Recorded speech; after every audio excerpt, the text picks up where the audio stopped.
Good morning, comrades. It is Thursday, 29th of April, 2021. This is your daily Good Morning Comrade. What is going on, folks? Having a good old time today. Flick's deciding to join me. If you take a look right there, look at Flick. What's going on? I'm just kind of hanging out today, feeling pretty chill. So we're likely going to take it pretty chill today. I know Biden had a speech last night. I don't know if I really want to watch that, do I? I didn't watch it last night because we were recording this show for the one that released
Hello?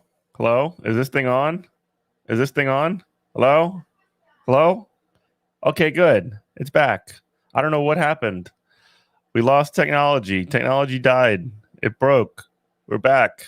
We're back. We're back. Oh my gosh. I don't know what happened there. I think the cat did it. I think the cat closed the StreamYard. I think the cat broke the computer. Blame the cat. Don't blame me. It's not my fault. It's the cat's fault. All right. So what are we looking at today? Let's see. Like there's not really like beyond the stuff that we've been covering. There's not much to talk about, is there? Let's do a video today. Let's watch a video. That'll kind of help me get through. I know there was a new second thought that came out.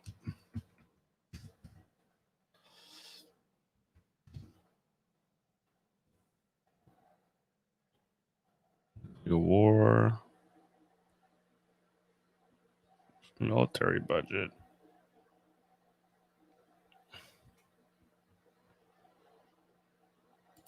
I know. Oh yeah, Ginny sent me a video. What's up? Yeah, it's good. Yeah, substitute teacher. We're just gonna watch the video because teacher's tired. No, like seriously. I mean, if there's something you want to talk about, we can definitely hit that up. But like right now, there's not very much going on. Like Biden did a speech last night, and the world sort of stopped. I mean, cops are murdering people left, right, and center. I mean, you want to talk about that again? I mean, UK sleaze scandal. Let's do a video. Actually, Jenny sent me one where if I was not such a boomer, I'd be able to pull this up easy. About Bill Gates and patents. Did we watch that one yet?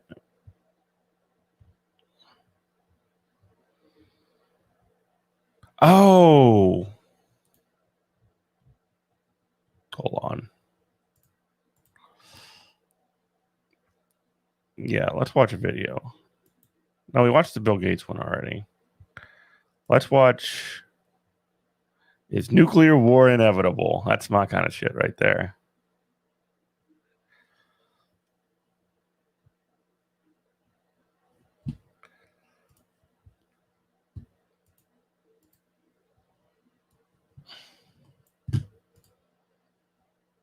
If there's one thing humans are very good at, it's killing each other.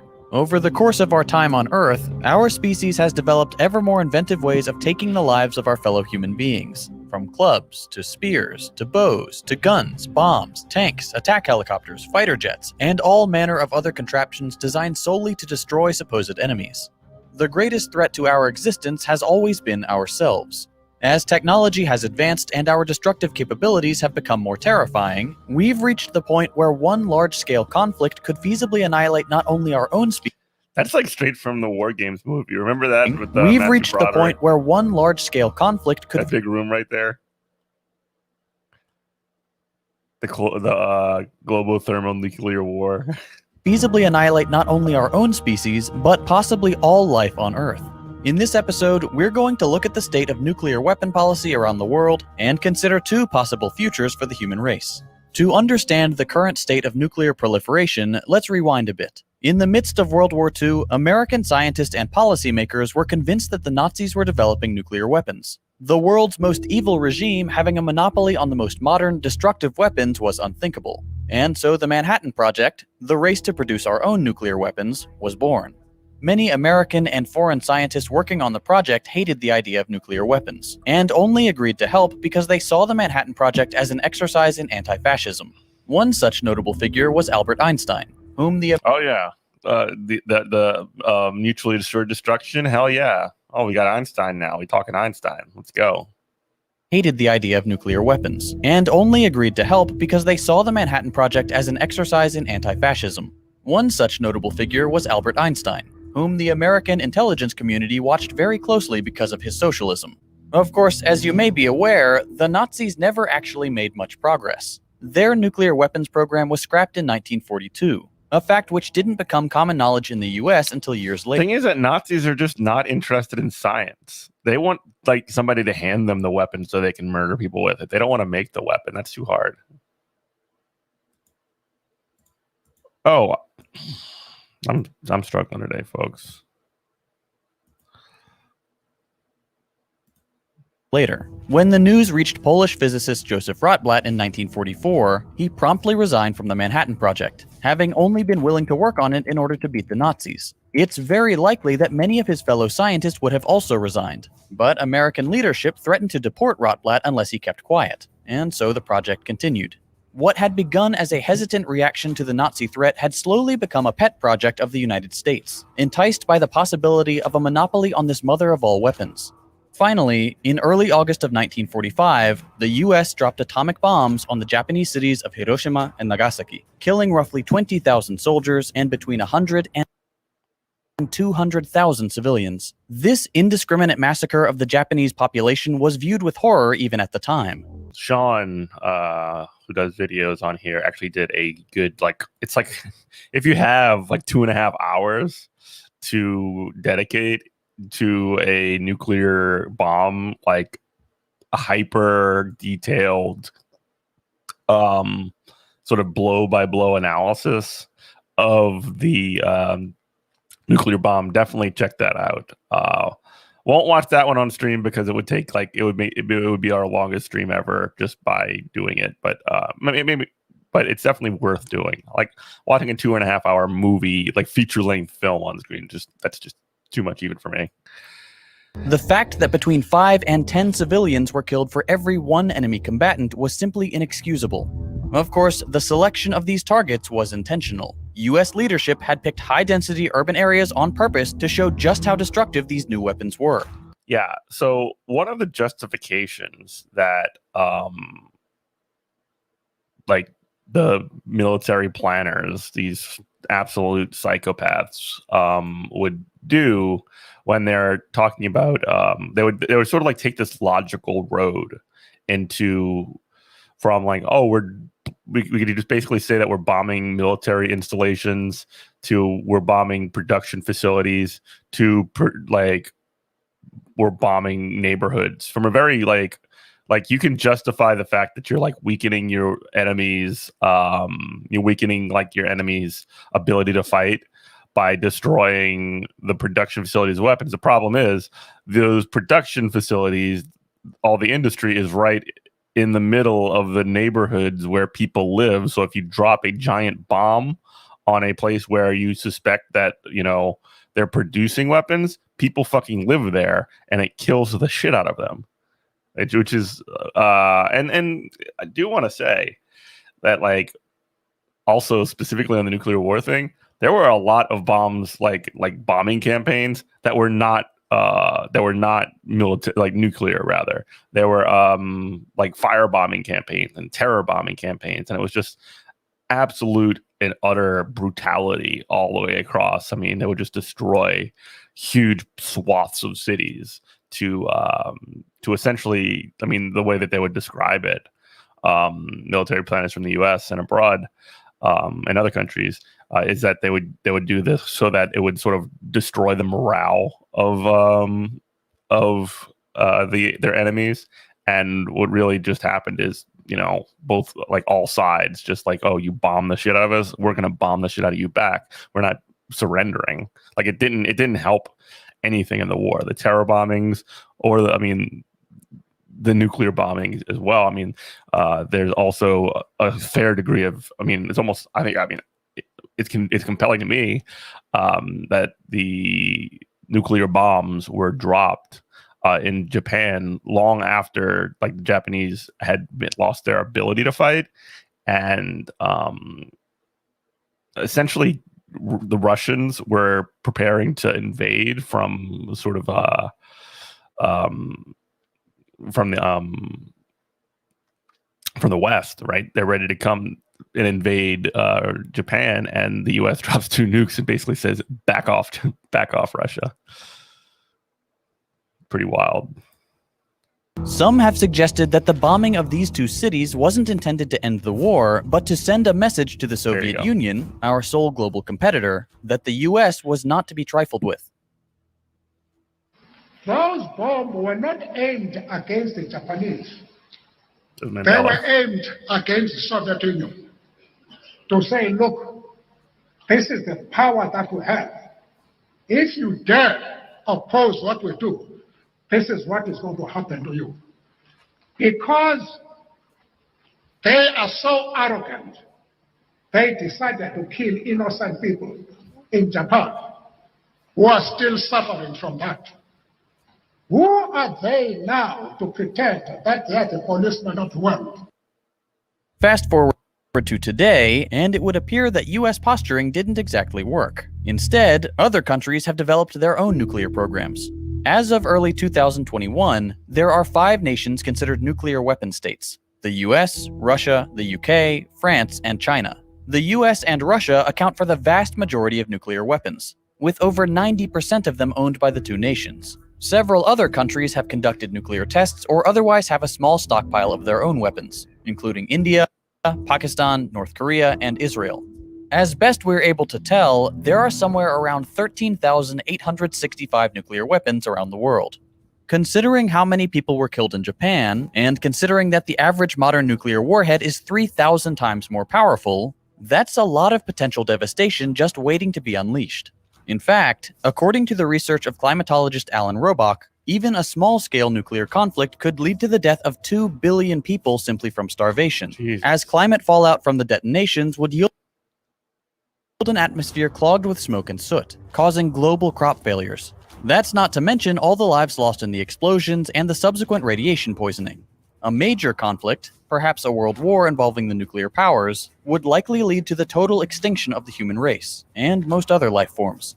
Even if pockets of humanity somehow survived thousands of nuclear detonations, the atmosphere would be so polluted with particulate matter that the entire Earth would enter a nuclear winter that could render the planet barren and lifeless. The notion of mutually assured destruction has long been held by proponents of nuclear weapons, saying that it's important to maintain a nuclear arsenal so that all nations understand that if one of them launches a nuclear strike, everyone else will too, creating a domino effect of obliteration. Of course, this nuclear brinksmanship is incredibly foolish, as it relies on every single person and automated system responsible for the maintenance of nuclear weapons to make the right decision every time. Sooner or later, someone or something is going to dick measuring contest negotiations, like, oh wait, we can destroy the world the most and you can destroy the world the most, and that's why neither of us can do it, because whoever like triggers this thing it becomes like a game of like cross this line, I dare you to cross this line. And it's just such a like to consider that is basically been like, at least that was like foreign policy, or at least like engagement with the Soviet Union, like the US policy for engagement in the Soviet Union, basically benefited the person that was able to act like the craziest out of anybody. Because essentially you have, like, if you just have the, like, you know, disregard for human life, you can basically, and the other side does, then you can just steamroll them. Make a mistake. It's inevitable. We've already had multiple close calls, which were incredibly narrowly avoided, leaving the fate of the entire world up to imperfect machines or irrational humans, often just one or two of them in crisis situations, is a surefire way to guarantee the extinction of the species. So, what's the solution? The easy answer is to say, just get rid of them. That sounds great in theory, and it's something many countries have been trying to accomplish, but when just a handful of nations control all the world's nukes, it becomes pretty difficult to convince these nations to agree to disarmament. Let's take a look at the most current attempt at global nuclear nonproliferation and disarmament. In July of 2017, the member states of the UN signed a document known as the Treaty on the Prohibition of Nuclear Weapons, or TPNW.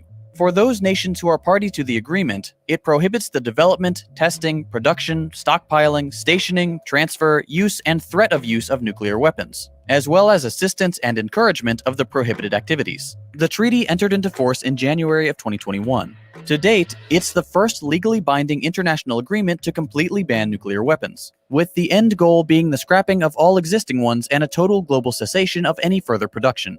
That sounds pretty good. Don't build any more nukes and destroy the ones you already have. As of March 2021, 54 states have ratified the treaty.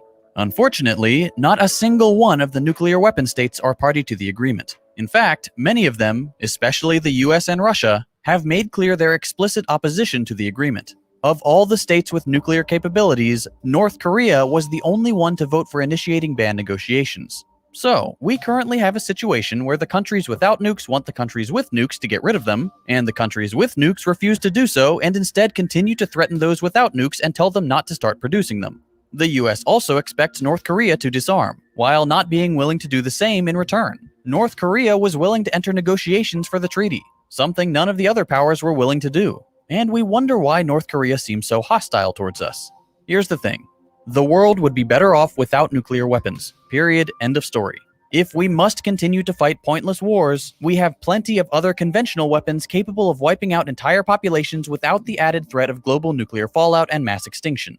If we want to get rid of nuclear weapons, the way to do so is not by holding on to our own as insurance. That will just make other countries nervous and prompt their own nuclear research. And despite what US officials like to think, if we have the right to stockpile nuclear weapons, so does everybody else. We're not some moral arbiter who gets to determine which nations can have nuclear weapons and which can't. If North Korea wants to have their own nukes, they're well within their rights to do so, as is any other nation so long as the US and the other nuclear weapon states are unwilling to dismantle their own. The current state of affairs is very bleak. The US is ramping up a new Cold War with not one, but two nuclear weapon states. Over the last decade or so, the rhetoric surrounding the supposed threat from Russia and China has intensified to an absurd degree. Every single news story about either of these nations is negative. In the last 5 years or so, China has become the greatest boogeyman to the US since the Soviet Union. It's not hard to see why.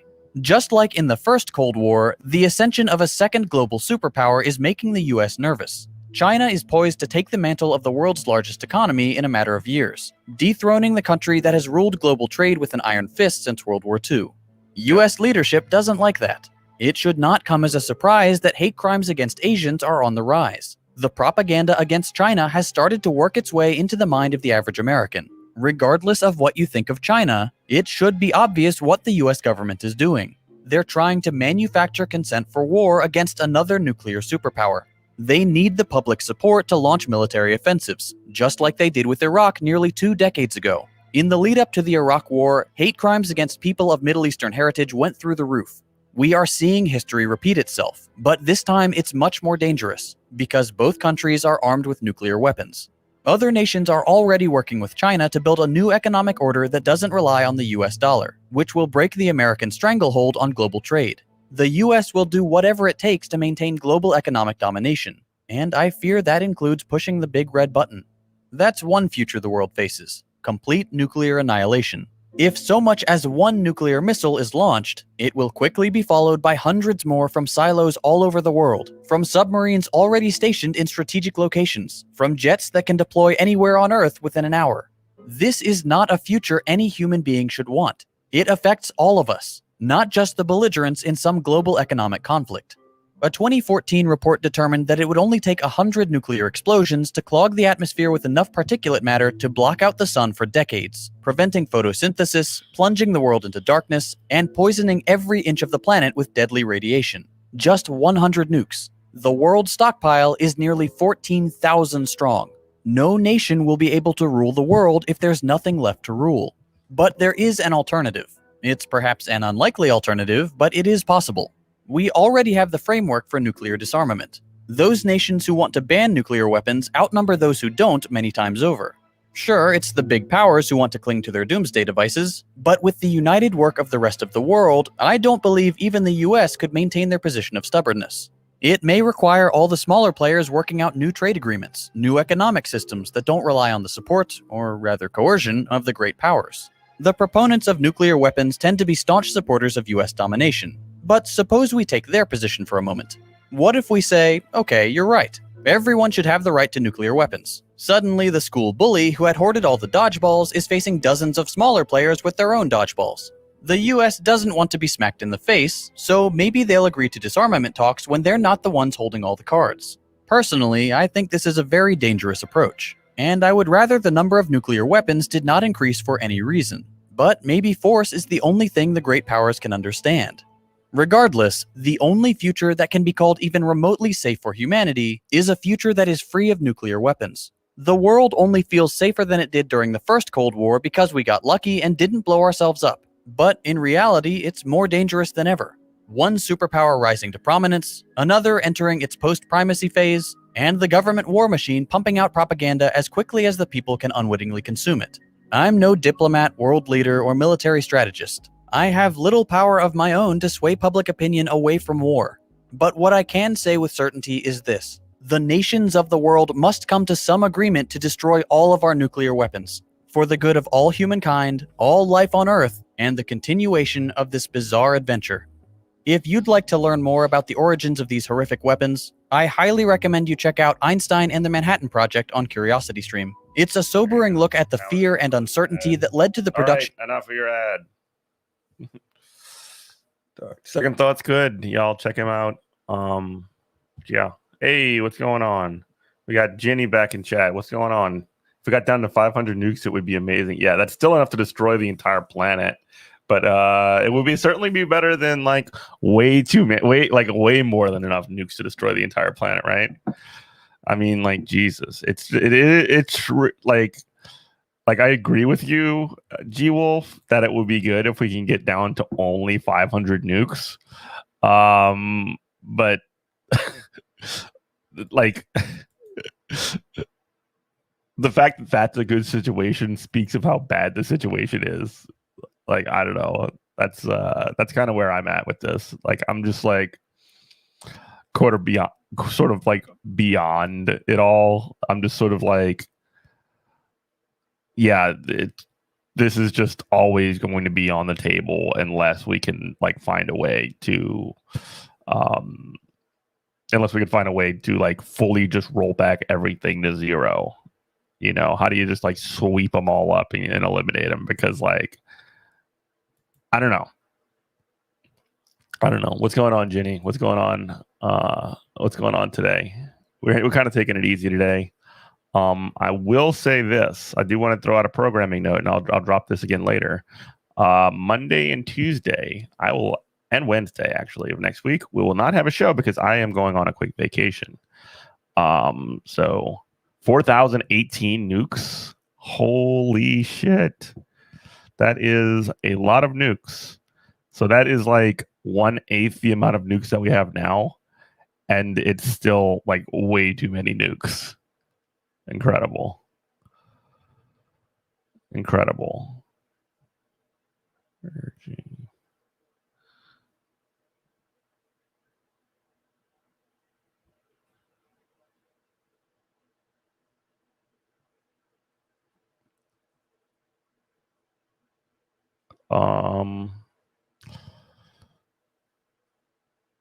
I did want to hit on a video from our friends over at the Valley Labor Report. Huntsville police riot. So you're listening to the Valley Labor Report. The Valley Labor Report is actually a show done by two fellas who are located in Alabama.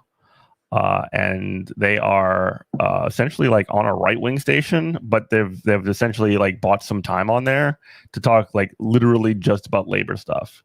And I wanted to jump in on them because they actually provided amazing coverage of the Best Buy Alabama Amazon worker strike.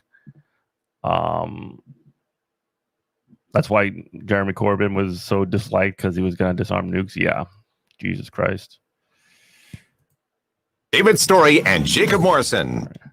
co-host, and he and David watched the last the last city council meeting that had the police review by the HPCAC. And so I wasn't able to watch that.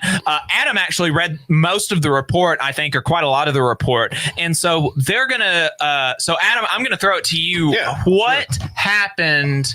What happened at the city council meeting? What did the report say? All that kind of stuff. Just kind of break it down for us. Sure. And let's catch people up that this report was commissioned after the June 1st and June 3rd Black Lives Matter protests in downtown Huntsville. If you remember, that's when peaceful protesters were met with tear gas and rubber bullets and pepper spray and unnecessary arrests. Beanbags. It was a police riot, by any rational definition. Yeah. So. In response to activist backlash, the council commissioned this independent report through the advisory committee. They had a couple of independent attorneys to assist them.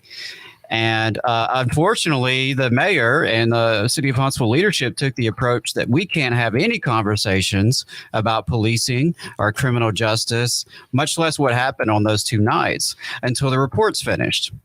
A year later. Yeah, so almost a year later, we've been waiting for this report so that, city council members. Whenever like local governments or city governments decide like, oh yeah, let's do a report on something. Let's take some time to think about this. That's basically just being thrown in like lieu of actual action and actually doing anything, right?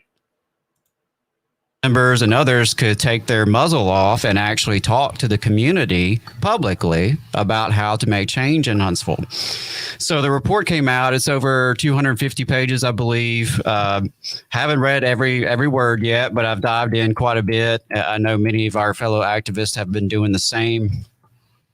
I want to, give some credit that the report does not paint Huntsville in a very favorable light.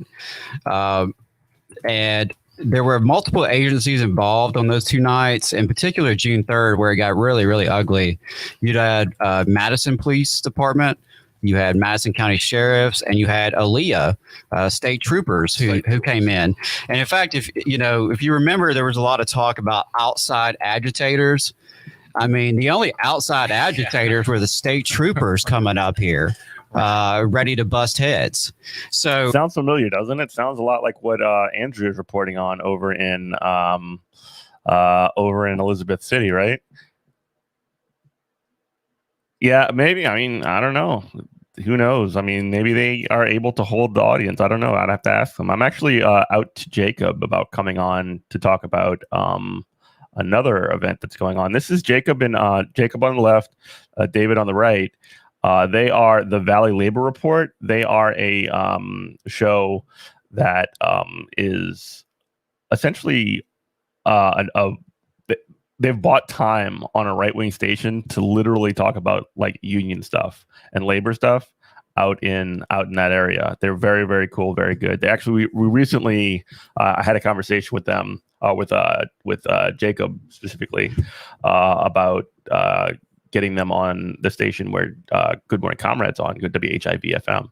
So I wanted to just kind of give them a little shout out and highlight some of their good reporting.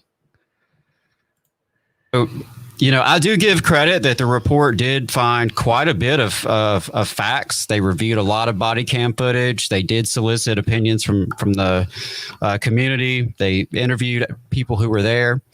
Interestingly enough, not a single Huntsville police officer was interviewed. Yeah, they're good. They're good guys. More or less, the city of Huntsville made sure that didn't happen. Yeah. Well, I mean, it sounded like from what I took away from it, it sounded like the city attorney had advised the police department that they could speak if they chose to in their own accord, but that they would be giving up their rights that are protected by the Constitution.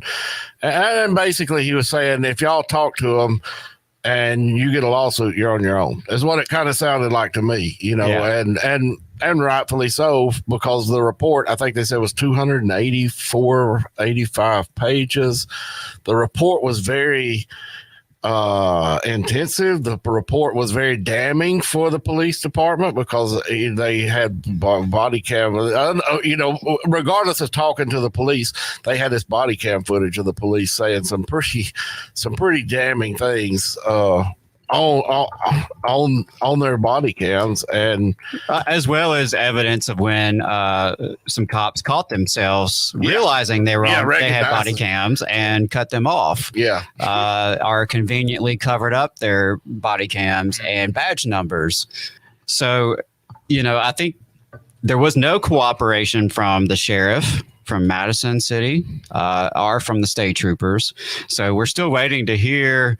I mean, if we're ever going to get anything from Sheriff Kevin Turner, I would love to hear what he has to say about this, because, as a classic technique, everyone likes to pass the buck.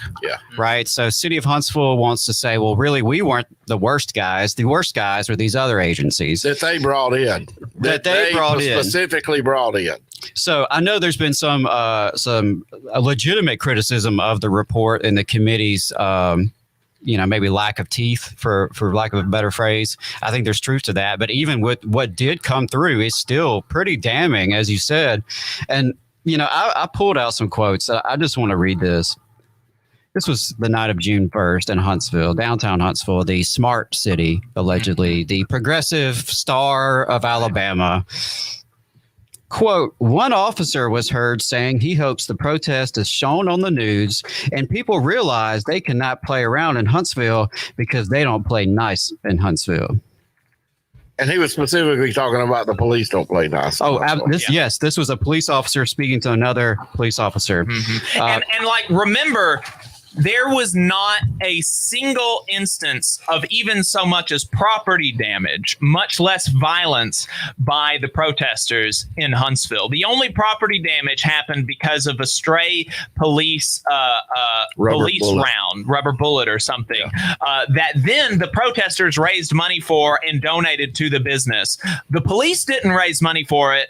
The community did. The community that was out there protesting. The police damaged the property. I mean, like by the definition of this new riot bill that's being pushed through, quote unquote riot bill, it's a BS anti-protest, anti-First Amendment bill. If you want to find out more about that, you can listen to our interview with Alabama Arise's Dev Wakely on our YouTube channel. But under that definition, the police were literally rioting in Huntsville. Mm-hmm. I mean, that's what happened last year. Except for the fact that they're not going to get arrested. Have immunity. Yeah. That's the problem, is they have immunity for everything that they do.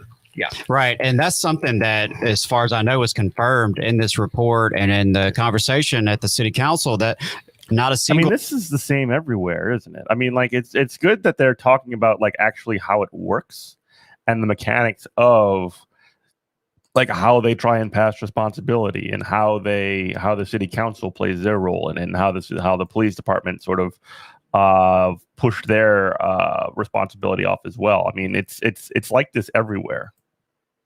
Single person has faced any discipline for their actions on that night, or on those two nights, which included pepper spraying people who were running away. It included shooting people with rubber bullets. Ripping apart the calf of one person. That was my friend. That was my friend. I know him. He couldn't walk literally for months. There was it's the fellow that used to come with us. He's now in Michigan, but I had asked him to come on a picket line with us, and he still couldn't walk straight. Months later, after getting hit by cops. It was It really speaks to this mentality that they have of being above the law. They are truly they are unaccountable to anyone. And I think one of the things that, and maybe you can speak some more to this, because I don't live in Huntsville. I just watched it because it was interesting. But one of my biggest takeaways was the fact that there's no accountability to the Huntsville Police Department from the people, because we can call in Madison County or we can call in the state troopers, and guess what? They don't have to follow the same rules that we have to follow, and they don't have to answer to whoever is running the city, and they don't have to answer to the citizens that they've perpetrated these atrocities against. Right. And something that you said, Adam, is that they're not these places, these agencies aren't cooperating, or some of them are not cooperating with the investigation. And like, what would a cop say to you if they were just asking questions and they pulled you over? Like, oh, what, are you hiding something? Like, well, not only are they not cooperating, the problem is Huntsville had the police chief has specifically said no rubber bullets. Well, guess what? Right. They were used. So that happened here. When after the George Floyd protests, they had some protests out in Orleans, and there were essentially at certain points, cops had basically said no tear gas, no rubber bullets, none of that stuff, and they were bragging about how they were doing such a great job in sort of like managing the protests, I guess is the best way you could put it. They were sort of like bragging about how good of a job they do, which cops always do. But then one day when folks were trying to cross one of the bridges, the Great New Orleans Bridge, I wasn't there, but I definitely knew some folks out there and saw a lot of video and reporting of it. They unloaded. The cops unloaded on folks, and it was almost like a stampede of, I think it was mostly tear gas, and just blocking this bridge from happening because they were on the interstate. It was pretty intense down here. Madison brings in rubber bullets, starts shooting people. Madison, it was confirmed that it was Madison County Sheriff's, and there's no accountability, even though supposedly the city of Huntsville is supposed to be, the response to this. I think the police chief McMurray wanted it both ways. I think Mayor Tommy Battle wanted it both ways.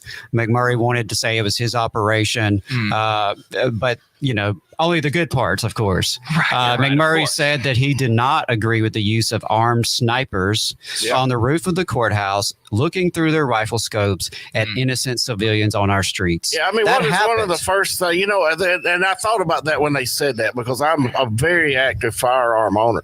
One of the first things whenever I'm training somebody on firearm usage is never point a weapon at something you're not ready to kill. It is just as plain and simple as that. And the fact that there were people with their rifles pointed into the crowd really speaks to the lack of the lack of concern for human life. So huge shout to David and Jacob. I'm actually out to Jacob to possibly come on the show either this week or next to talk about, like I said before, a coal miner strike out in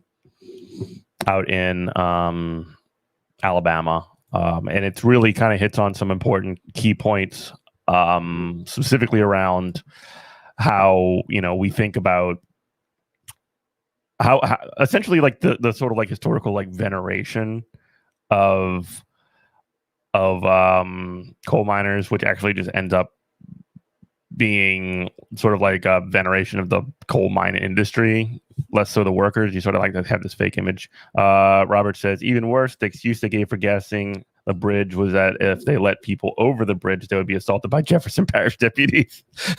We're helping you. We're saving you from the horrible Jefferson Parish cops by shooting you with tear gas. Like this is good. This is good for you. Oh yeah, I do remember that now. And that's incredible. That is incredible. Like this is for your own good sort of situation. Oh God. Jesus, Lord mercy. That's incredible. That is incredible.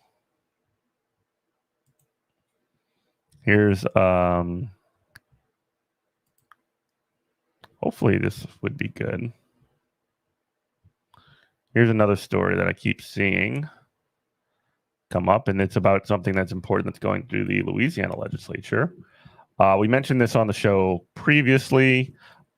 There is a bill that would impose health restrictions for trans youth. It's a teachers must snitch bill in a lot of ways, saying essentially the teachers will have to snitch on kids if they find out that they're trans, which is just like really, really a huge violation of like confidentiality between teachers and parents. So let's go ahead and read from this article. Senator Mike Fezzi from Houma pulled his legislation Wednesday that would have restricted health. Oh, it's pulled. Yes, this is great news. I didn't realize. I should have read the headline. Senator Mike Fezzi, Republican from Houma, pulled his legislation Wednesday that would have restricted health care across for transgender children and teenagers by requiring people under 18 years old to get written permission from both their parents before pursuing medical care and mental health services based on their gender identity. That's fantastic news that's gone. This means that Fezzi's proposal is no longer in play for the session, but 3 other bills that would impose restrictions on transgender people remain under consideration during the Louisiana legislature session. The other 3 bills have not come up for a vote yet. So obviously, according to that, work's not done. Like they're just like, they've got 3 spare like anti-trans bills. Great, cool, good job, Republicans in the Louisiana legislature. Healthcare professionals and transgender advocates told lawmakers on the Senate Health and Welfare Committee that Fezzi's bill would make it harder for trans children and teens to get health care if they don't have family support. Parents who are not an active part of a child's life would have been able to block care for children if they didn't accept their gender identity under Fezzi's bill. So essentially, parents can just say, "I don't give a shit what you say, doctor. You don't, we can just ignore you." The bill was opposed by a range of health groups, including some of the state's largest hospitals and healthcare systems. The Senate Health Committee Chairman Fred Mills, Republican from Parks, said that 400 organizations and people had submitted cards officially proposing the legislation. Good. Mills, a lawmaker for several years, said he had never seen such overwhelming opposition for a bill. Doctors, social workers, therapists all showed up to testify.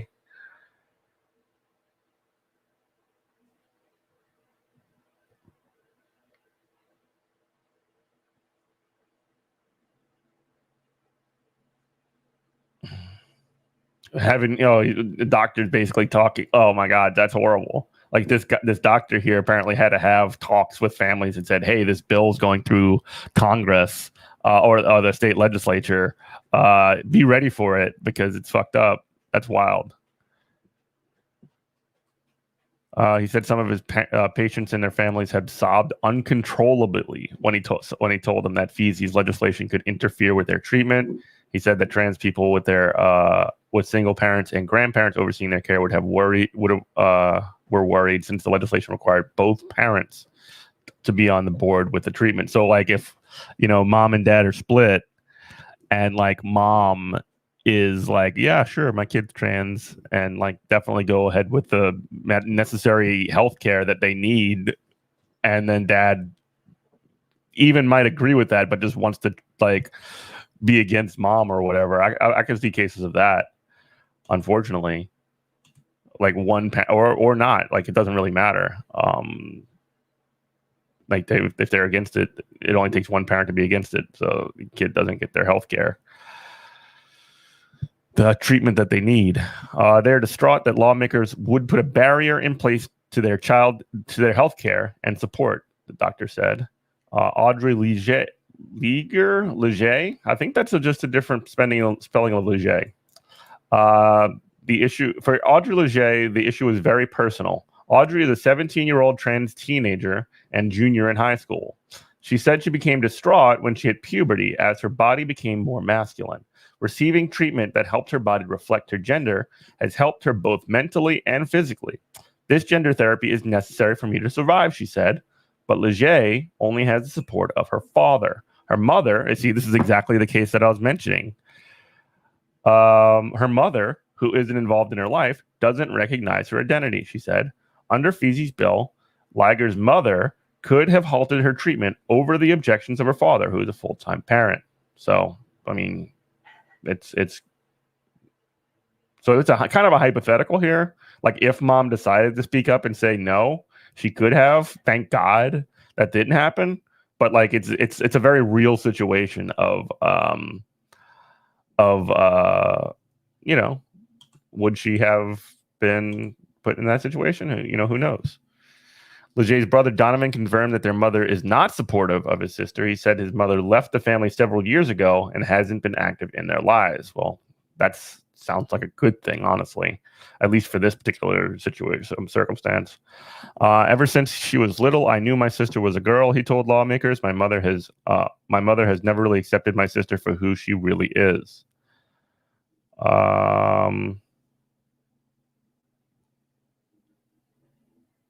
Yeah, even though the bill was shelved, the Senate hearing included some tense interactions. At one point, Kathleen Hyde got in a test to her same with Beth Mizell. Thumbs down for Beth Mizell, by the way, about Hyde's non-binary child. Beth Mizell is like one of the main drivers behind this bullshit. Hyde said her 10-year-old child uses they/them pronouns because the child doesn't align with either gender. Mizell continued to refer to the child as she, which is like literally just trying to trigger the kid. Like it's a 10-year-old. Mizell is also the sponsor of one of the other bills that impose restrictions on transgender people. Her legislation would prohibit trans people, trans girl and women from participating in women's sports. That's one of those things that, unfortunately, people like Joe Rogan like to talk about, and Glenn Greenwald lately. And, for how to engage with folks like that, and like, you should definitely look at our episode with Ben Burgess. Not to say that like that's like an answer to like what the to like solving the problem, but like how do you I think about this a lot, and we did get a little bit of pushback. I don't want to isolate the person that we got the pushback from, but you need to be able to talk to the people like this that disagree with you, not just that so that like it's not, the point isn't necessary to listen to them or to win them over, but like to have a conversation where you come off with them looking like you're making a stronger argument, and you can actually win people who are watching that over. I think that's the sort of key. But we can get into that some other time. In addition to causing health problems for transgender youth, New Orleans tourism leaders have also said the legislation could have a negative impact on the state's economy. I mean, if you remember the anti-trans bill, didn't the NBA decide not to go to North Carolina at one point? And also, I mean, this is not exactly related, but oh, here you go. Several artists, sports leagues, and other business leaders might refuse to hold events or travel to Louisiana if any transgender restrictions are approved. Many groups, including the NBA and NCAA, have been willing to boycott states that have imposed limitations on the transgender and gay communities in recent years. And to his credit, John Bell has said he would veto this kind of a bill. Good reporting by Julie O'Donoghue, somebody who I've gotten to Twitter fights with in the past, but this is great reporting. Good for her. Good for her. I'm not familiar with this Louisiana Illuminator. I don't know if this is new, but so far decent reporting from here. Hopefully that keeps up. There definitely needs to be better, news reporting in the state of Louisiana. I would like to be able to cover Louisiana news a little bit more completely. So there you go. There you go. All right, folks. I think that's going to be it for us today.